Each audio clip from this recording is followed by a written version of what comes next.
as a Supreme Court justice at a ceremony at the White House. And gesturing to her parents in the audience, she said, "In my family, it took just one generation to go from segregation to the Supreme Court of the United States." And it was an emotional moment. The audience applauded. There was a sense in the air that the past was right here with us, that we're living with it and walking in the shoes of our ancestors. We might take another example of history sort of being with us in the present. Historian Peniel Joseph's recently just published book entitled Third Reconstruction, in which Joseph notes that there was a first Reconstruction, the one that's familiar to all of you, that brought abolition of slavery, birthright citizenship, voting rights for blacks, and democracy in the South. But Joseph argues that since that time, there's been a continual dialogue between the forces of multiracial democracy and the forces that want to reassert old hierarchies. And that was the narrative of the first Reconstruction. That was the narrative, again, of the civil rights movement of the 1950s and 60s. And that's the narrative that we find ourselves in today, with the rise of things like Black Lives Matter and the post-George Floyd protests. Joseph asserts that history is repeating itself, and that we are walking in the shoes of our ancestors, and that repetition can guide us in what to do today. Or we might note our president, Joseph Biden, recently delivered a speech noting that our democracy is in danger. And afterwards met with a group of historians who once again told him that we're reliving the past. The historians he met with said that, well, this is just like the rise of fascism in the 1930s, or it's like the Civil War with the dangers of disunion, right? That we're reliving the past. History is with us. And even critics of, the Biden's meeting prompted some criticism in the press, including by me, and even critics seem to think that we're again reliving the past. Historian Manisha Sinha said that what's going on today is it's like the death of Reconstruction. It's like the rise of white supremacist violence in the late 19th century. It's like the rise of the second Ku Klux Klan in the 20th century. It's exactly what's happening now, Sinha asserts, that we're living with the past, living in the midst of the past, and history is repeating itself. Now, it's easy to see oneself living inside of history, to see a sharp comparison between the present and the past, to see oneself reliving past events, to see oneself perhaps at a historic juncture where one is literally writing history in the present. Lots of people think that this moment is this. This kind of invocation of history can seem to require us to do specific things in the present. History tells us, it gives us a call to action. We can learn from history, it's asserted. History can set us on the right path, guide us to the right decisions in the present, or help us to imagine that we're at some historic junction. So today I'm going to talk about somebody who thought about history this way and acted on it, or at least tried to act on his belief that what he was doing was embedded in the midst of history, and he was and that history could tell him what to do. This was the African-American lawyer and NAACP staffer named E. Frederick Morrow, who found himself as the first African-American on the White House administrative staff in the Eisenhower administration, and more than that, found himself near the pinnacle of the American government, just as the civil rights movement was writing a new narrative of American history. So today I'd like to talk a little bit about the promise and perils of thinking about history this way, the way that Morrow thought about it, the way that Morrow tried to act as he moved through the world. Because history, I will argue, is written by us as we go along, or what I call historical time, the path of history, its reconstruction. It is reconstructed and reconstructed as we go along. And at a certain moment, historical time changes, and it's hard to see the future from the vantage point of the present. If history gives us instruction, it's only by inspiration, not by direct command, in which history tells us what to do in the present. Historical time is an ever-changing thing, as Morrow learned, much to his regret. I'm going to show you this slide. This one's actually from 1956. But the story I'm going to tell you is a story that occurred 4 years earlier between these two people. President Dwight Eisenhower, in 1952, he was presidential candidate Dwight Eisenhower, and E. Frederick Morrow. In 1952, these two men were on the campaign trail. Eisenhower was campaigning for president, and Morrow was his black aide. We'll get to the backstory that placed these two people at this particular juncture in a second. But for the moment, I'd like to note that Morrow was the first black staffer to accompany a president on the campaign trail, and he's doing it in an era of segregation. His job is outreach to black voters. But black voters were suspicious of Eisenhower because of something Eisenhower had done 4 years earlier. In 1948, Eisenhower testified before Congress, and he seemed to endorse a segregated army. 6 months after Eisenhower testified, President Harry Truman ordered the armed forces to begin the process of desegregation. So, as Eisenhower campaigned for president in 1952, black voters were naturally suspicious of him, and Morrow was supposed to reassure them. But to reassure black voters, Morrow had to actually get some reassurance from Eisenhower himself. So the two men arranged a meeting. They met in a railroad car just after Eisenhower had given a speech, a campaign speech at West Point Military Academy. And as the train rolled down beside the Hudson River, the black aide and the putative president of the United States sat in a railroad car, and both people knew what was coming, and Eisenhower did his best to avoid it. In fact, the general looked out the window, gazing and reminiscing about his time at West Point, avoiding the subject because he understood it was going to be deeply uncomfortable. Finally, Morrow broke in and said, "But sir, why did you endorse a segregated army?"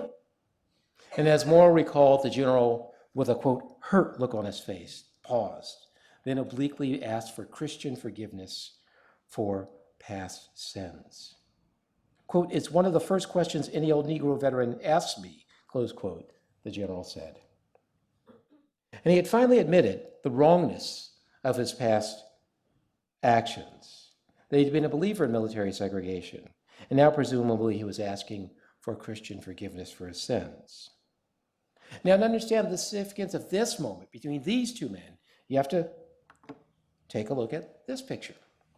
This is the African American who Eisenhower knew best. His name was John Money, and he was Eisenhower's valet. He dressed and assisted the general in getting dressed every day. He ran errands for him. This was the kind of intimacy that Eisenhower had with a black person. It was hierarchical. We knew who was in charge. Eisenhower never has to apologize to John Money for his racial views. And in fact, the same thing is true of Eisenhower's successor as president of the United States, John F. Kennedy. The black person who Kennedy knew best was his black valet. So what's going on in this conversation between Morrow and Eisenhower is quite significant. African Americans had petitioned presidents of the United States and presidential candidates all the way back to the time of Abraham Lincoln. What they asked for over and over again was protection from violence, state violence that had been done against them, private violence that had been done against them with the sanction of the state. And over again, they had heard silence, equivocation, never an apology. So, in fact, this is probably the most intimate apology that a president of the United States had ever made to an African American. So Morrow sensed the historic nature of the moment. Perhaps the national government, he thought, could finally fulfill the promises that it might advance the cause of racial equality, he thought. And perhaps Morrow, as Eisenhower's conscience, might help that process along. He would act on this belief of being embedded in history, but as we'll see, he acted on it mostly to his detriment. So back to Morrow, a little bit of his biography.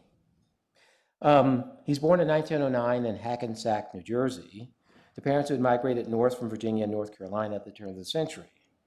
His father was a minister in the AME Zion Church and worked as a retainer in the home of a local white lawyer named William Snow, and his mother was a homemaker. Nonetheless, Morrow and his siblings all graduated from college, with Morrow attending Bowdoin College in Maine and graduating in the early 1930s. He emerged into adulthood in the early 1930s and quickly felt himself in the grip of history. But for Morrow at that moment, history was Republican. Given that the party of Lincoln had had the loyalty of black voters ever since Reconstruction. And in fact, Morrow's choice to join and remain loyal to the party of Lincoln was a decision that would both place him inside the stream of 20th century history and hold him outside of its central currents. And as we'll see, he would maintain that loyalty straight through the 1950s in the face of betrayals and insults from his white colleagues in the Eisenhower administration, in the face of growing disappointment of civil rights leaders in the presidents that he served. But as a young man, his first act to place himself in the stream of history was to organize in Republican politics. As early as 1933, Morrow and a group of African Americans, local African Americans in Hackensack northern New Jersey, formed something called the Young Republican League to further their political ambitions. But Morrow had been born just a little bit too early. If he was 5 years younger and came of age in the late 1930s, he and his friends would have probably organized as Democrats. Because by that time, African Americans in northern New Jersey were shifting their loyalty to the Democratic Party. But he was born in 1909, so in the early 1930s, politics and history to him was Republican. And as a Republican organizing in politics, he made the requisite speeches condemning the New Deal, although they sound a bit wooden and half-hearted. Where he mostly caught fire in the 1930s and the 1940s is when he roundly criticized his fellow white Republicans for their inattention to African American issues. In the 1930s, he criticized white Republicans for being paternalistic towards their separate black organizations. And by the 1930s, his criticism had grown quite strident and relentless. He castigated his fellow Republicans for failing to endorse federal civil rights legislation that would create a permanent Fair Employment Practices Committee to monitor race discrimination in private employment. But by the late 1930s, he found himself slipping out of the stream of history, or out of the stream of historical time. But then a chance meeting at the time with Lester Granger, who was head of the National Urban League, seemed to offer a way back in.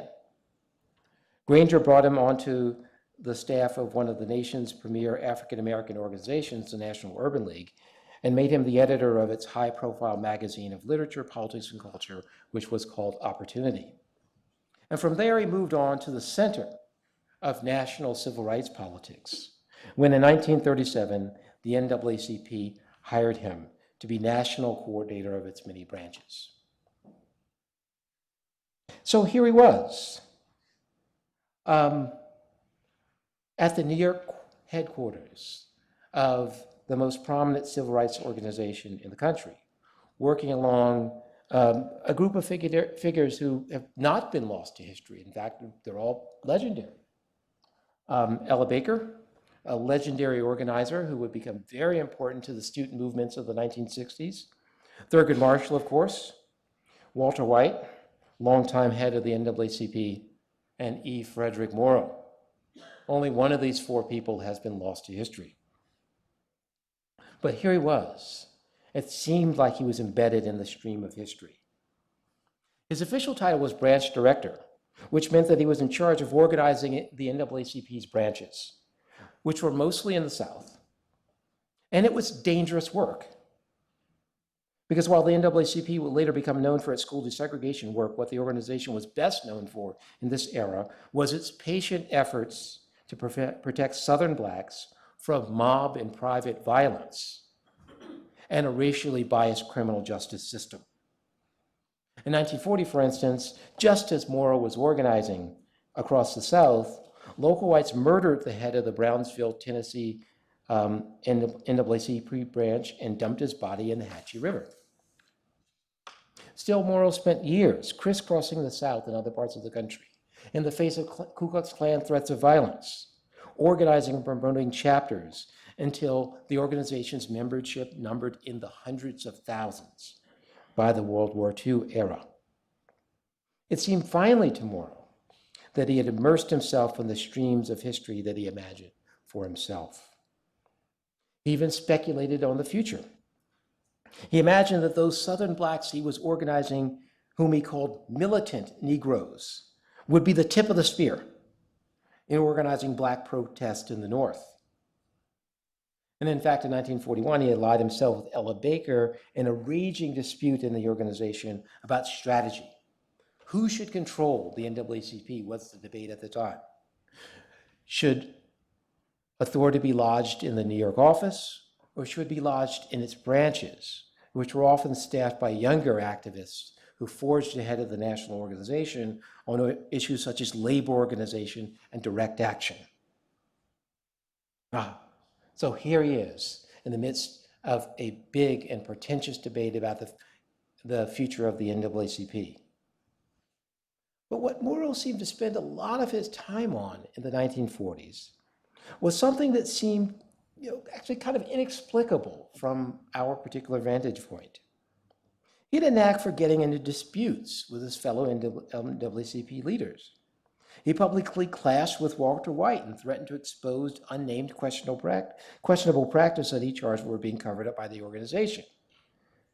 He joined the Army during World War II and filed suit. He sued the NAACP when it balked at taking him back at the end of the war. And along the way, he earned a degree from Rutgers Law School. He later recalled that he thought of becoming a lawyer, that the thought of becoming a lawyer, quote, gripped my imagination. I felt that at long last I'd found a vehicle for success, as well as a weapon to sue to defend blacks against the inequities of the social and economic systems. So here he is. He's a lawyer at the NAACP, just as the organization was hiring additional lawyers onto its staff for its growing desegregation and criminal defense work. It seems obvious from our point of view that he would try to fit in, and he'd use his law degree and attach himself to the legal team. But that he did not do. He spent most of the decade being insubordinate and clashing with the rest of the NAACP leadership. On one occasion, the organization fired him for insubordination, then took him back after he threatened to sue it again. And this unhappy state of affairs continued until he tendered his resignation in September 1950, just after the NAACP had won 3 decisive victories in the Supreme Court involving graduate school desegregation and transportation segregation that helped to lay the groundwork for Brown versus Board of Education. The question remains, why didn't he join the lawyers on the eve of their most important legal victories? Well, part of the reason is that even the lawyers didn't know that these victories were coming. Robert Carter, for instance, Thurgood Marshall's number 2 at the NAACP, actually left the NAACP in that period and took a job at the American Veterans Committee in Washington, D.C., and worked there for 2 years before returning to the NAACP. He didn't understand that, he was at any kind of historic juncture in his work as an NAACP lawyer. I mean, the cases were important, of course, but not in the way we think about them. And Thurgood Marshall himself publicly stated, even as the Brown litigation was proceeding through the courts, that he didn't expect the court to invalidate school segregation in one step. He thought what was ahead of him was a series of small victories that might take decades to achieve school desegregation. So there was no reason for Morrow to expect that he was on the edge of a historic juncture. in which remaining at the organization as a lawyer would have made better sense. Historical time hadn't yet consolidated itself in a way to make that path forward visible. So he found himself in the midst of his next integrationist adventure. It was like being in college again, he later recalled, of an experience he was having. His next job placed him at yet another historic juncture for an African American as an executive at the New York offices of the Columbia Broadcasting System, better known to us as CBS. Through an NAACP contract, he had attained a job like nobody like him had ever had before. He was a copy editor in CBS's television division in New York. With its eye-shaped corporate symbol instantly recognizable on the then new medium of television, CBS was an emblem of modernity in the post-war world. Morrow soon found himself elected to the Labor Management Committee. And if he had stayed at CBS, we would probably know his name today. Because he would have been at the leading edge of the group of Black executives who began to integrate the upper ranks of corporate America during the 1960s. But it was hard to see that future from Morrow's vantage point. So he soon left that post for something that seemed, at the moment, to better promise to reinsert him into historical time. And at first, it did. Let's consider this image. It's the fall of 1952. And Fred Morrow is walking arm in arm with a white woman into a Southern political rally. The white woman is Rachel Adams. She's the wife of Sherman Adams, the former New Hampshire governor who was the manager of Dwight Eisenhower's presidential campaign. The process would always startle the local inhabitants. People were like, well, what's going on? Morrow would later recall. But Mrs. Adams would merely shrug her shoulders and be herself, and they'd walk arm in arm into a Southern political rally. It seemed like he was back in the stream of history. Morrow had taken a leave of absence from his job at CBS to join Dwight Eisenhower's presidential campaign as manager of outreach to minorities, where he would make history by traveling with the candidate himself, even through the South, where such a thing could be downright dangerous. Nobody had ever done that before. William Hastie, later the first Black federal Court of Appeals judge, did barnstorm for Harry S. Truman in 1948, his friend, but Hastie barnstormed in a separate campaign arc. He didn't travel with Truman himself, because to travel with Truman himself would have been deeply problematic in a segregated society. So here Morrow was doing something that no African American had ever done before. Once again, it seemed he was on the edge of history. The whole thing had started 2 months earlier, when the Eisenhower campaign faced up to the fact that it had a problem with Black voters who distrusted the Journal because of his 1948 statements. So a Black newspaper publisher named Val Washington, who served as the Republican Party's director of minorities, convinced the campaign to add a Black staffer who would do outreach to African Americans. And looking around for a Black Republican who had the requisite experience and maturity for this delicate and perhaps dangerous task, he settled on Morrow, who he convinced to take the job. Morrow's first day on the campaign was a little unsettling. He was supposed to join the campaign in New York and take a flight to Illinois for an Eisenhower speech. So he went over to LaGuardia Airport, but the security guards wouldn't let him on the plane. They just couldn't believe that he was supposed to be there. So finally, a white reporter vouched for him, and he was able to board the plane. But once he got aboard the plane, he was greeted by silence. The plane is full of people. Eisenhower, the head of the Republican National Committee, various campaign staffers, but nobody says a word to Morrow. Either on the flight to Illinois or on the ride to Eisenhower's speech. Of course, everybody knew who he was. There's been nothing like this before. But nobody knew what to say to him. Morrow had a way of making whites uncomfortable just by being in close quarters with them. He was 6 foot 1 inch tall. And he was all muscle, as Pennsylvania Senator Hugh Scott would later describe him.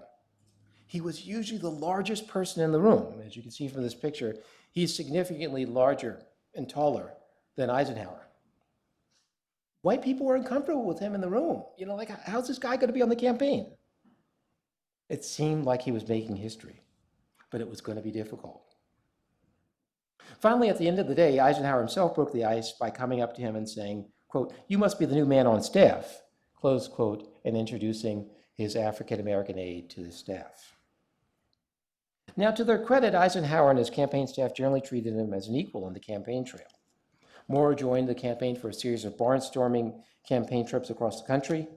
He seems to have participated equally in strategy sessions. His job was black outreach. But it was also true, of course, that there had never been a black aide on the presidential campaign trail before. And, you know, every day was a negotiation, a complex negotiation that raised difficult questions. Would white secretaries take dictation from him? The answer was no. So Eisenhower's liberal-minded personal assistant, Ann Whitman, filled in when she could. Would he share a train berth with another staffer? Since, you know, most people doubled up on the train as they traveled across the country. Again, the answer was no. Could he get a hotel room?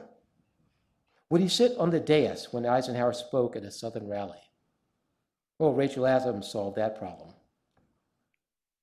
Despite these daily negotiations, Morrow succeeded in establishing a professional rapport with most of the staff at the unprecedented task of simply being treated as an equal. And when Eisenhower was elected that fall, it seemed Morrow was in the position to continue to do so, and incidentally, to push the new president to do more for civil rights. Let's consider another moment. It's July 11th, 1955. Morrow wrote of this moment, I am in the eyes of the public, representing the aspirations and destinies of 16 million people, as he confided to his diary. He was in the White House as the first black person to work there as an administrator. He knew the President of the United States and was the highest placed African American in the American government. At the urging of his friends, he began to keep a diary to record the historic achievement. But the path to get there was anything but smooth. Sometime after Eisenhower's election, Sherman Adams walked across the street to CBS's office and told Morrow that he was going to have a job in the White House. He said he should start to prepare. So Morrow quit his job at CBS, unfortunately, and began to prepare. Then suddenly in January, transition officers stopped taking his calls. Nobody would talk to him. Morrow began to run out of money because he had quit his job. So he moved to Washington and kept asking around before he finally received the answer that there was no White House job for him. As part compensation, his friend Val Washington was able to secure him a job at the Commerce Department, where decidedly unhappy Morrow began to work in 1953. What had happened? Well, you know, once he did get a job in the White House, he started to ask around, like, what happened, guys? Like, you get to tell me, why does this thing really happen? But nobody would tell him, not even Eisenhower himself.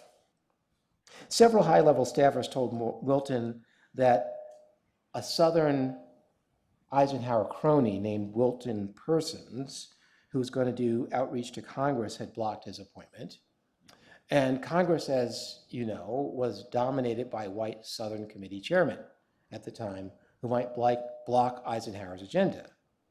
The new president needed the segregationists, and a high-profile appointment of a black man in the White House maybe was too much. Some people hinted that there would be mass resignations among the secretarial staff if one of them had to take dictation from him. But Morrow never really got a straight answer as to why his former campaign colleagues betrayed him. Because for Morrow to set foot in the White House as an administrator would have presented them with a problem. There were black people who worked in the White House, just, they were all servants. Of course, there had been black servants in the White House and in previous iterations of the presidential bench, and ever since early presidents had brought their enslaved servants to the White House to work. Black people had always been servants in the White House and nothing else. They even ate in a separate cafeteria until Eleanor Roosevelt reportedly solved that problem by making the White House servant staff nearly all black, vestiges of which would remain into the modern era. Morrow's campaign family had simply blinked at the challenge of what, at the time, seemed like it might become a very public fight over integration. But finally, in the middle of 1955, Sherman Adams, who was now Eisenhower's chief of staff, called Morrow over for an interview. And at 8:15 a.m. on July 11, 1955, with a grinning Adams looking on, as well as his hometown congressman, Morrow took his oath of office and assumed his duties in the White House. But then the drama really began. There hadn't been anything like this in all of American history. He was a black man in the White House, as he would describe himself in his autobiography, and he had to figure out what to do. After his swearing in, Staff Secretary Andrew Goodpacer escorted him to a large oak-paneled office on the second floor of the executive office building and briefed him on his duties and said goodbye. Morrow was alone with his thoughts, and he had to figure out what to do, because doing anything would break social taboos inside the White House. But he had a job. He thought his job was a historic one, and he had to act. So he did. So he called up the personal office and said, can you send somebody by to help me? An eager young man soon arrived, and Morrow told him that he needed a secretary, understanding that all the available secretaries were white. He had forced the issue. At first there was silence, but after some delay, a Massachusetts native named Mary O'Madigan showed up at his office in tears, saying that her Christian duty required her to put herself forward. But the two would eventually develop a close and friendly working relationship. Still, it was always awkward. When Morrow finally assembled a secretarial staff, he had them come see them in pairs, so he would be alone with two white women rather than one. But he developed a close working relationship, as you can see in these photos of him and his two white secretaries. These photos are obviously posed. Everybody understood the deeply symbolic nature of his presence in the White House. This was the era of the Cold War and decolonization. They were all trying to show America in its best light. But the public never saw these photos. They remained too sensitive in an era in which Eisenhower needed the support of Southern congressmen and Southern white voters, to be frank, if he wanted to be reelected in 1956. And he had campaigned for the support of segregationist white Southerners in 1952. The photo the public actually saw was this one, taken just before the 1956 presidential campaign. This one was obviously posed as well. So Morrow was at work in the White House. He'd figured out how to have a secretary. And they soon received a memo saying, quote, that he had been added to the, quote, list of regular participants using the staff luncheon facilities at the White House mess. White House mess is where everyone ate their food in the White House, where everyone still eats their food in the White House. Everybody understood that it was no insubstantial memo. He would be breaking federal taboos by eating there. No black person had ever eaten there. So Sherman Adams, the White House chief of staff, went with Morrow on his first visit to send the message that the president had his full backing in eating in the White House mess. Morrow breathed a sigh of relief when he had accomplished his purpose. A late 1950s photos show Morrow and his wife Catherine sitting in the front row of a social event at Eisenhower's Gettysburg Farm, with an entire row of empty seats beside them. All the seats behind them are full, and Morrow is smiling at the irony. Still, I would emphasize that Morrow had real duties in the White House. It wasn't just symbolic. He was in charge of Special Project, which was a catch-all phrase that encompassed everything from arms control to relief for Hungarian refugees. He was in charge of budgets, office space, and appointments in such areas, things that were hotly disputed in the White House. He once had to give a dressing down to two generals who were arguing over who would get the largest office. He seems to have participated fully in staff meetings that covered all topics, including civil rights. He had a short stint as a speechwriter for Eisenhower himself. White people took orders from him at the highest reaches of the federal government, something that had never happened before. And he was a symbol for Americans all across the country. African Americans wrote him from all parts of the country with suggestions for the administration's civil rights policies. People wrote him from other parts of the administration seeking help or advice. And even African nations used him as a back-channel diplomatic link to the White House, as did the Liberian government when it wanted to warn Eisenhower about a possible diplomatic break during the Cold War. So here he was, inside the most visible symbol of the American government, occupying a position of authority and giving orders to whites. It all fit in with the narrative of Black youthful militancy and impatience with white paternalism that he had been constructing for himself since the early 1930s. History, it seemed, was moving in the right direction, and he was helping to steer it. Then in the fall of 1955, the narrative abruptly changed. About 2 months after his appointment, Morrow was shaken out of his uneasy equilibrium by the August 28th killing of Emmett Till, a Black youth brutally murdered for allegedly flirting with a white woman in Mississippi. Within days of the killing, telegrams began to reach the White House demanding federal action, prompting quick replies that the murder implicated no federal law. Calls for action only grew stronger after 2 white men were acquitted of the murder after a media-heavy trial later that month. Black petitioners called upon the president to condemn the violence even if he could not act. But Eisenhower confided to Morrow his presence for what Eisenhower called, quote, the unobtrusive manner in which a large part of the work had been done on civil rights. Quote, progress does not necessarily demand noisy conflict, close quote, the president intoned. As thousands of letters, telegrams poured into the White House, Morrow found himself under siege. My mail has been heavy and angry, he told his colleagues. And wherever I go, people have expressed disappointment that no word has come from the White House deploring this situation. I've been accused of being cowardly, he added, for not bringing this to the attention of the administration and requesting the president to make some kind of observation, close quote. In late November, an anguished Morrow finally spoke out, at least within the confines of the White House. He drafted the first of many memorandum in which he would assume the uncomfortable role of the advocate for Black Americans inside the administration. Quote, the harassed Negro is sullen, bitter, and talking strongly of retaliation, he warned his colleagues. We are on the verge of a dangerous racial conflagration in the southern section of the country, he warned them. Despite his entreaties, almost nothing emanated from the Eisenhower administration on the developing controversy, and the Black public from which letters had once poured in praising his integrationist project at the White House continued to denounce him. And it was all about to get worse. In December 1955, Black Americans in Montgomery, Alabama began a year-long boycott of the city's segregated buses that would elevate a previously unknown 26-year-old minister named Martin Luther King Jr. to preeminence in civil rights circles. The boycott quickly generated another assault on the Eisenhower administration's federalism-related justifications for not speaking or acting against Jim Crow. In February of 1956, Morrow wrote to Adams citing the Montgomery boycott as, quote, a new keg of racial dynamite to be exploded at any minute. Black leaders had been petitioning Eisenhower for years, and now they sought a meeting.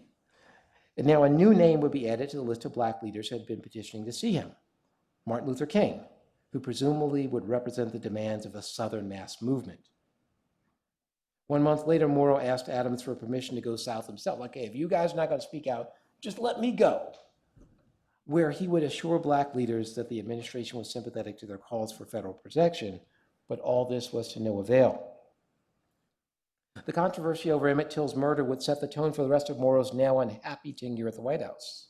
Civil rights controversies would produce calls from his fellow African Americans for Morrow to convince the Eisenhower administration to speak or act in favor of federal protections of African Americans in the South. Morrow would pen forceful memos to his allies in the White House, including Chief of Staff Sherman Adams, and Adams would assure Morrow that attention was being devoted to the matter. After that, Morrow would hear nothing else. There were a few symbolic victories along the way.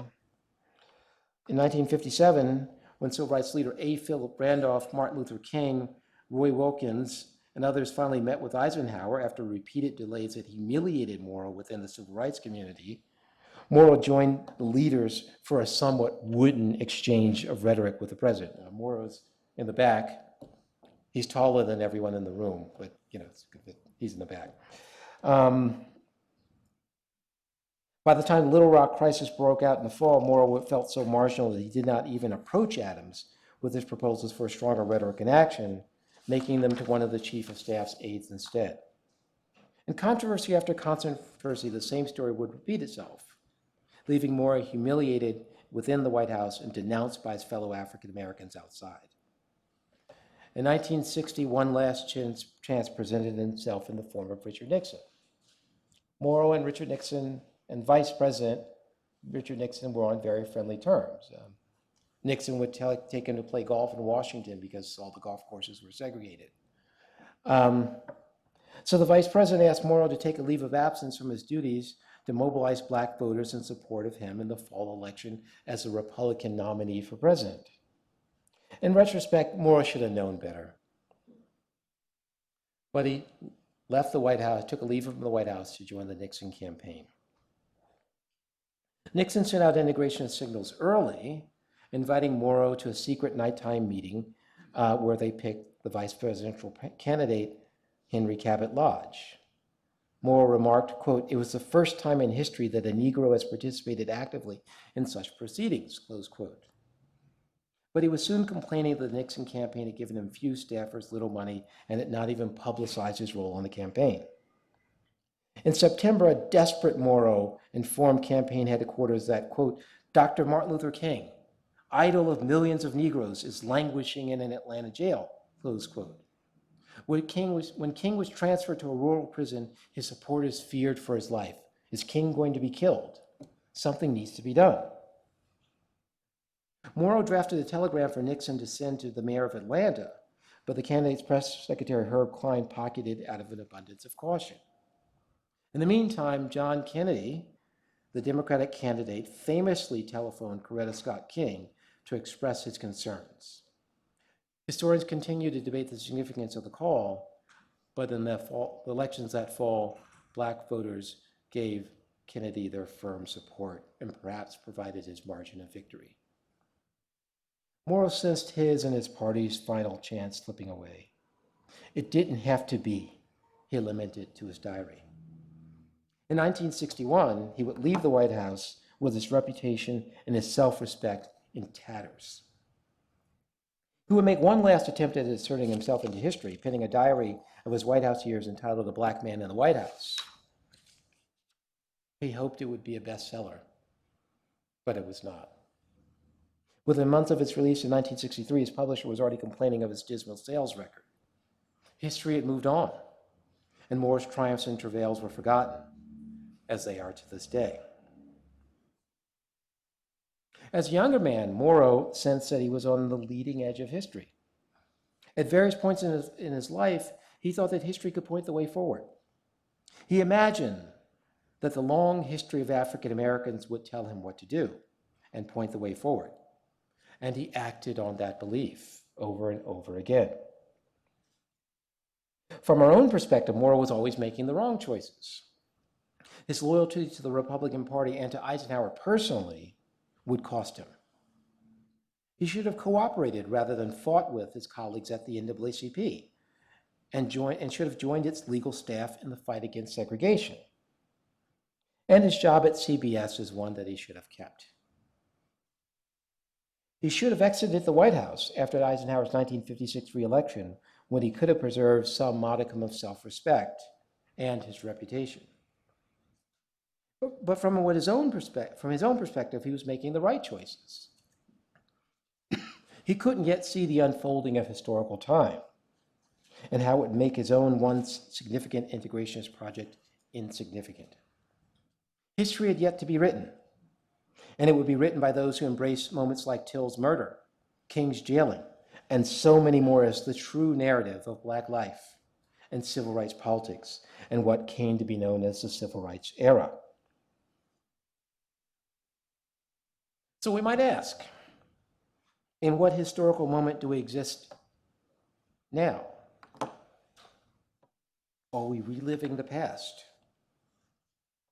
Does history tell us what to do and where to go? Moro's story, I think, counsels caution about such an enterprise. Thanks very much.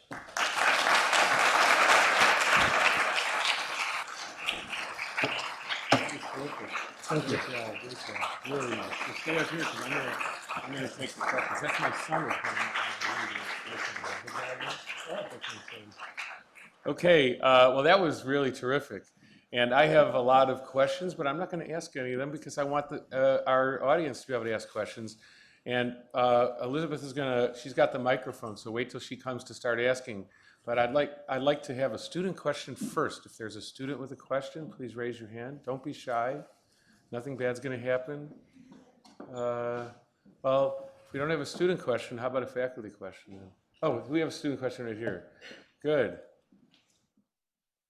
Thank you. Great. Hi, thanks so much for coming today. Can you talk a little bit about Moro's work after the Eisenhower administration? You said that his reputation was in tatters. How did that play out for him over the course of his long career? You know, there's a lot of things I can't say in the oral version of the paper because I just don't have time. But, you know, he was in a difficult position because almost every one of his white colleagues moved on to some elite job in, you know, corporate America or foundations, things like that. And Eisenhower actually tried to get those kind of jobs for him, but each of those jobs is going to be a problem, the same kind of problem he had in the White House. America's not integrated, right? So if he's going to be a corporate executive, well, does he get a white secretary? How do we interact with this guy? So it was really hard for him to get a job after he left the White House. He became marginal within Republican politics. I mean, he advised Nixon a little bit after Nixon was elected in 1968. He met with Ronald Reagan after Reagan became president. He never quite became the elder statesman of Black Republican politics. People just didn't respect him. There was very little for him to do. He wrote 3 autobiographies. I just showed you one. They're all bitter, and they're all attempts at self-justification. He wound up as an executive with Bank of America, and he led a quiet existence until he died in 1994. Thanks, Henry. Thanks. Any more questions? Yes. Wait 1 second. Let the microphone get there. Thank you. Hi. Do you think that a lot of the movements in the 1950s, such as like people like McCarthyism, engendered him being much more silent publicly on some of the issues regarding Black liberation, Black liberation movements and issues? Yeah, you know, it's complicated. I mean, he's in a really complicated position. From our perspective, as I said, what he really should have done is resigned in 1956. And there are lots of Black Republicans who salvaged a kind of a more a better reputation. You know, Jackie Robinson is the leading example, right? He was, you know, he had a complicated relationship with the Republican Party. You know, he was critical of Barry Goldwater, things like that. I think Moro just stayed in the White House too long. You know, so if you're in the White House, you can't be critical. Like that's just where you are, right? So, you know, he thinks he's doing what he can inside the White House, but it's just never going to work. So he's got to leave, but he never leaves, at least until the administration is over. You know, you know, he's not a radical, right? Like you don't get into the White House, Eisenhower White House, unless you're, you know, pretty mainstream. So there's lots of Pan-Africanists. There's lots of sort of tendencies in Black politics that he's kind of far from because he's just not that kind of person. Although his brother John Moro actually becomes the ambassador to, I'm supposed to know this off the top of my head,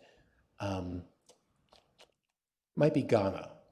His brother John Moro is an expert on African history. And but John Morrow's not a radical either, right? You don't become actually he's not an ambassador. His brother John actually is an ambassador, but you don't become an ambassador if you're a radical. So there's lots of strains of civil rights politics in the 1950s that he's really far from. But he could have been more assertive if he had resigned. Great. Okay. More questions that faculty can. Oh, Another student question, that's good. I like student questions. I've heard my colleagues talk enough. So I was curious if Morrow was at least successful in setting a precedent for Black representation in the subsequent administrations during the civil rights era, like for Kennedy and then Johnson and Nixon after him. Yeah, so I had to take this out of the oral version of the paper too. He got quickly outclassed. What happens is that John Kennedy and Robert Kennedy, they endure a lot of criticism legitimately within the civil rights community as being timid on civil rights issues, at least until 1963. But one place where they were very aggressive is in hiring Black people into the federal government. Lots of people, Clifford Alexander, who just passed away, actually passed away not long ago, Roger Wilkins, who just passed away, all these sort of seminal figures of the 1960s got hired in this Kennedy wave of folks who got hired. They had somebody like Morrow in the Kennedy White House. So when the Kennedys come, they do all that. And so him as a precedent, him as anything, is almost immediately erased. It just doesn't seem important. It seemed really important in 1955 when he joined the White House. People write him from all over the country. It's a big deal. But historical time is, it changes. The story gets written as we go along. And the Kennedys effectively write a new chapter. And from the perspective of that chapter, he gets written out. Okay. Great. More questions? Comments? Yes. Thank you so much. That was a really wonderful talk. I was wondering, just to push you further on this point, if you could tell us a little bit more about him sort of characterologically. Was he sort of averse to radical politics, or was the idea that he was sort of, you got, from the story you told, of course I'm probably reading into it, but what it seemed like was that he was almost afraid of the sort of radical politics, or he kind of, the idea that he would warn his fellow staffers that there's going to be this revolution coming. I just wanted you to say a little bit more about his relationship to those kinds of radical politics that were going on at the time.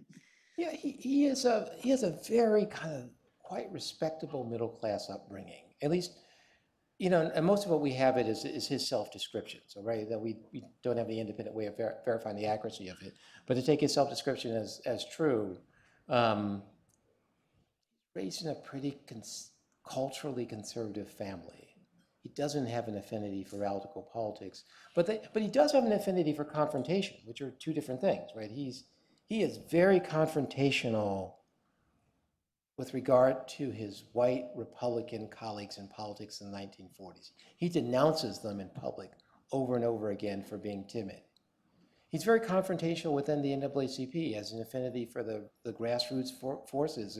There's a fight inside the organization in the early 1940s about where does power lie, and the people in the branches, some of them are pretty radical.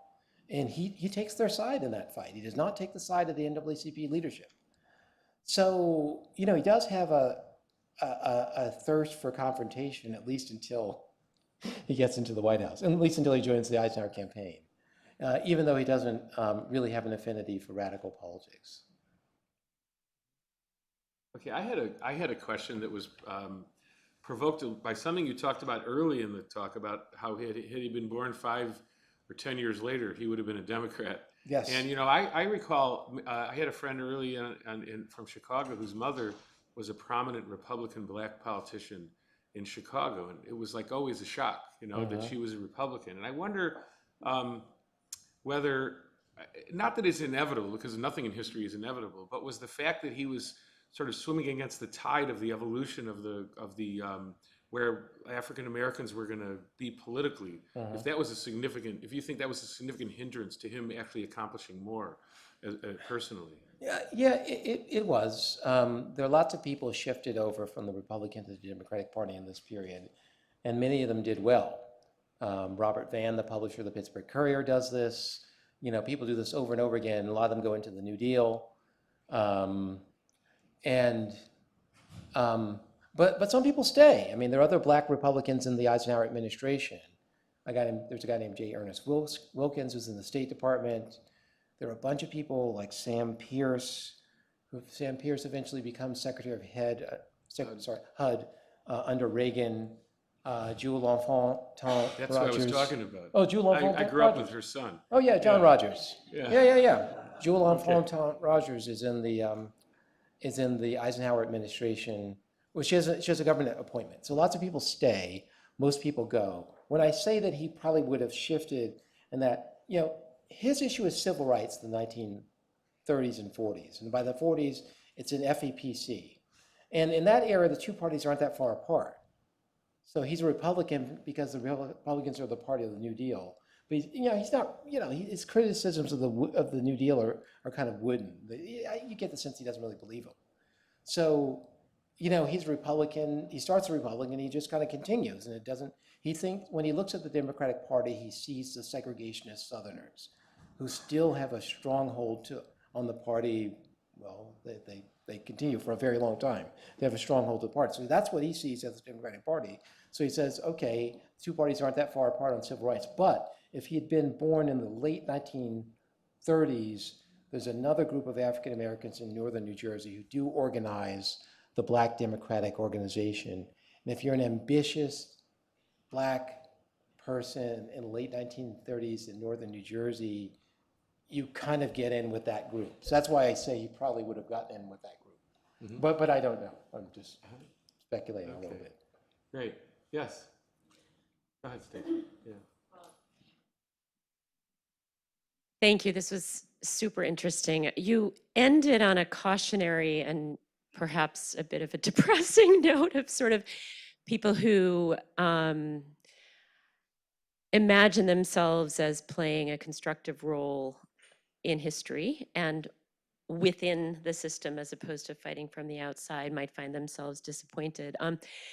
Like you, I am educating these brilliant minds and students who want to go out and make a difference in the world. And, he seemed interested in sort of personal legacy, but many students don't really care about whether they're famous, but they want to make a difference. And is there any kind of instruction that you have learned after experiencing this research, sort of lessons? Can we learn from history, or is it just kind of a series of disappointments? No. I definitely didn't want to give that impression. We can learn from history. We can be inspired by history. I think any social activist today should be steeped in the history of the civil rights movements and various other movements, liberal and radical, that have laid the groundwork for our present moment, without which I think one is politically illiterate. So, I think history can inspire. We should learn from it. We should take heart in our moment from people who acted in more difficult circumstances. I mean, he's one of them. It's just hard he just does not see the future, right? He does not see the future. People acted in very difficult circumstances and succeeded. He's not one of the people who succeeded. But we should take heart from those people. So I do think that we can be hopeful in the present. We can learn from history. We should learn from history. We should be inspired by history. But we should caution against thinking that history tells us what to do. We should caution against thinking that this moment is just like some past moment. Because we don't know what this moment is, right? This is his problem. He doesn't know what the moment is. We don't know what this moment is until we do the things that make history. And then until history is written, right? Historical time is something that we're always rewriting in light of later events. So he doesn't know. He's acting. And the actions don't really work out. But it doesn't mean that we can't act in the present. We should act in the present. I agree with, Biden's right. Our democracy is in danger. I just don't know that, saying that this is just like fascism or this is just like Reconstruction gets us a lot of purchase in figuring out what to do right now. Okay, Mark.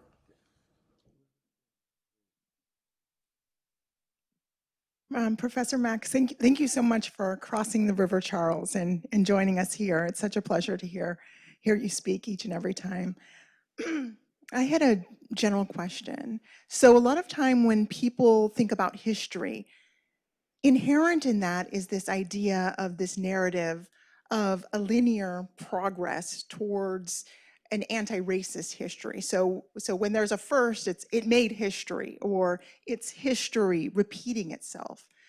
How do we engage, particularly as educators and commentators, with this notion of firsts responsibly? And so many of us have the mentor of, the work or the man of Derek Bell telling us that racism is pervasive and it's permanent. And that's contrary to this progressive history, right? So how do we both celebrate these firsts and at the same time not buy into this kind of conventional narrative of continuous linear progress? Yeah, firsts are always complicated, as you know. There's a way in which we take these firsts and we make them into, reassuring stories. Jackie Robinson is the kind of uber story of all of these, right? But if you dig into Robinson's story, it's actually really complicated and has a complicated set of lessons to teach us. And so, he's a first of a kind.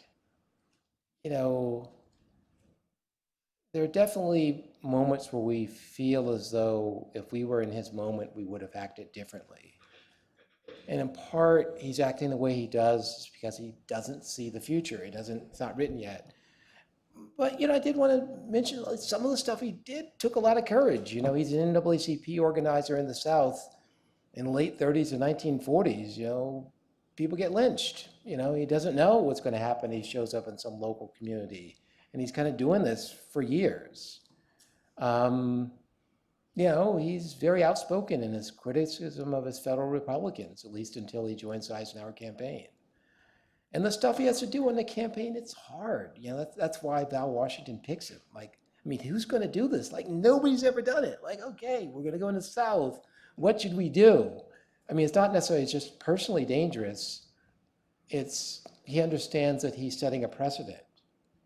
And that if he doesn't kind of carry it off, it makes it harder for the next one. So I think we can learn all these kinds of difficult lessons about how to act in the face of adversity from firsts. That sometimes things don't work out. We have all these firsts for whom things did appear to work out, like Jackie Robinson. But there's a whole bunch of firsts for, the stuff that you were against is really tough and it doesn't really work out. And he's one of those people. So I think the first can teach us really complicated lessons. And we should utterly avoid the narrative that they indicate some kind of progress. Well, I knew this was going to be good. I didn't know it was going to be this good. So we're getting to the 2:00 hour, and I want to call the proceedings to a close, but I want to thank Professor Mack for this excellent and enlightening lecture. And I look forward to reading the final paper.